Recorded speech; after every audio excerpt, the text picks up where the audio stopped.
folks. A lot of people ask me whether I prefer the Canon EOS 500D, an affordable entry-level DSLR, or the slightly more expensive Canon EOS 550D.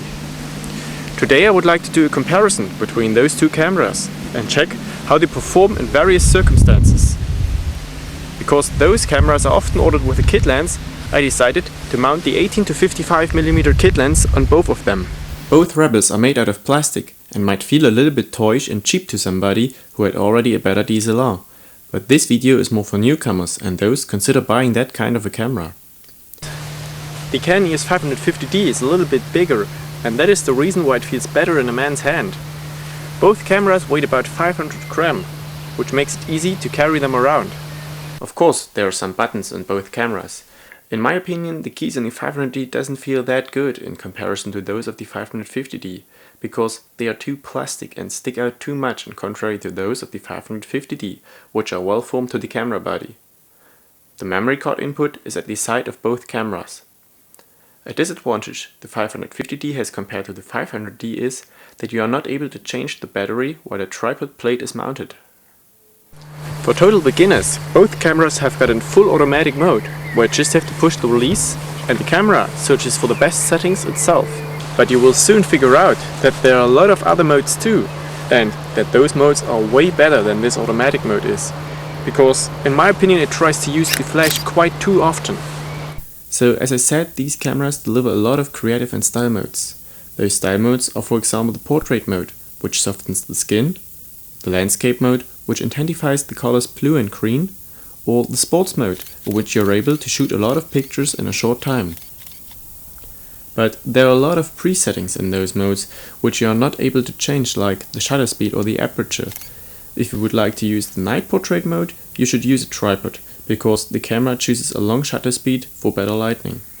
Furthermore, both cameras have got the same creative modes, where you're able to change settings like the shutter speed in TV mode, the aperture in AV mode, or the white balance by yourself.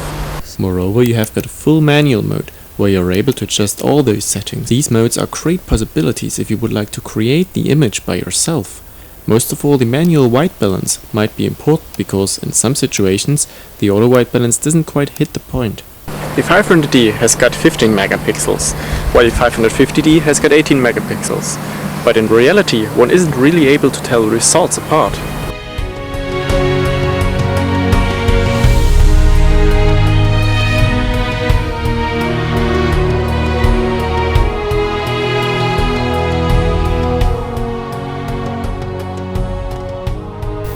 Both DSLRs shoot photos in a very decent quality, and of course it is a great step if you change from a compact camera. Of course, even the best camera cannot take better pictures than the lens mounted on it is able to. Both DSLRs have got crop sensors. That means that your focal length is multiplied with 1.6. So if you're choosing a focal length of 18mm, you're shooting with about 29mm in reality. The 550D has got a slightly faster continuous burst. It is able to take 3.7 pictures in a second, while the 500D takes 3.4 pictures a second. But in contrary, the 500D is able to take 170 JPEG pictures in a row, while the 550D only takes 34 JPEGs in a row. How about the ISO? The 500D has got an ISO range from 100 to 3200. The 550D goes up to ISO 6400 in low light situations. Of course, you're able to adjust the ISO manually if you don't like the automatic ISO speed of the camera. A fact for both DSLRs is, the higher the ISO, the more noise you will have in your picture. Another nice thing about the 550D is the screen, which is 3:2, the same size your pictures are shot, so you don't have an ugly black bar like on the 500D. So when it comes to photography, there are only small differences between both cameras. Both cameras have got a live view mode, which is a great tool in the creative modes, because you are able to spot the changes you made by yourself immediately. The disadvantage of the live view mode on both DSLRs is that it needs a longer shutter speed. The most interesting thing about the modern DSLRs is that they have got a video mode too, and those Canons have got it quite decent. The 500D shoots videos in Full HD, 1080p, with 20 frames per second, in HD 720p with 30 frames per second, or in standard definition with 480p and 30 frames per second. So now we are filming with the 500D in Full HD, but as you can see when we move the camera there is some distortion, and the reason for this are the 20 frames per second only. When we film with 720p the resolution isn't quite the best anymore, but there isn't that much distortion while moving the camera. Filming in standard definition doesn't look really great, but one is able to film about half an hour in that mode.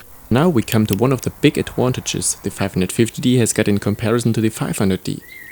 The 550D shoots videos in full HD, 1080p as well, but with 30 frames per second, which isn't overwhelming, but a great progress. So it is on one level with its bigger brother, the 7D. Furthermore, it is able to shoot videos in HD, 720p, with 60 frames per second, which is great if you would like to film a fast-moving object and would like to slow it down afterwards. Of course, it has got a standard definition with 480p and 60 frames per second too.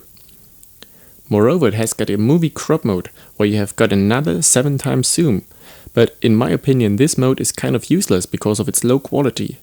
But maybe Canon will improve this mode to HD in the future, then it will be very useful. Furthermore, the Canon 550D has got an external mic input, which is a great tool for amateur filmers because they can control the audio too. In each video mode the cameras stop recording if the size of the video reaches 4 GB. All in all, both cameras are great entry-level DSLRs. In terms of photography, there is no big difference between both of them, but when it comes to videos, the 550D has got a big advance in comparison to the 500D. Not only the possibility of 30 frames per second in full HD, but also the external mic input makes the 550D definitely a serious alternative to camcorders. So if you choose one of those DSLRs only because you would like to take photos, in my opinion, you should be definitely fine with the 500D. If you'd like to take photos and a lot of videos as well, you should consider buying the 550D, which is about $100 more, but definitely worth the money.